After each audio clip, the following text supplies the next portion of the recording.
Paper, মুড়ি, আপনার box সমস্ত কিছু সংগ্রহ করার জন্যে আমার সঙ্গে রাখার জন্য নির্দেশনা প্রদান করেছেন। আদালত প্রধান নির্বাচন কমিশনের পক্ষে সচিবের কাছে এই মর্মে নির্দেশ দিয়েছেন যেন অবিলম্বে এই নোটিশ, এই আদেশটি সরবরাহ করা হয় এবং প্রধান নির্বাচন কমিশনকে অবহিত করা হয়। আমরা প্রত্যাশা করছি যে এই দুজন বিএনপির প্রার্থী যারা অত্যন্ত জনপ্রিয় এবং তাদের প্রতিদ্বন্দ্বী প্রার্থী, তারা আজকে ভোটারদেরকে ভয়ভীতি প্রদর্শন করে, জনাব আমিনুল হকের ক্ষেত্রে আগে থেকেই সেখানে তাদেরকে একদিন আগেই ভয়ভীতি প্রদর্শন করা হয়েছে।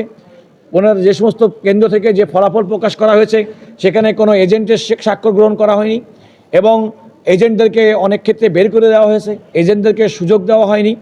এবং এখানে আমরা আরেকটি কথা বলতে চাই, আইনশৃঙ্খলা রক্ষাকারী বাহিনীর বিরুদ্ধেও আমাদের এই পিটিশনগুলোর মধ্যে অভিযোগ আছে যে তারাও বিজয়ী ঘোষিত প্রার্থীদেরকে সহযোগিতা করেছেন এবং সেটা সাক্ষ্য বর্ণনা দিয়েছে। আমরা সুনির্দিষ্টভাবে উল্লেখ করেছি যে একটি প্রিজাইডিং কর্মকর্তা তিনি নিজে ব্যালটে সিল মারছেন, এমন তথ্য, এমন সাক্ষ্য আমরা আদালতের সামনে উপস্থাপন করেছি।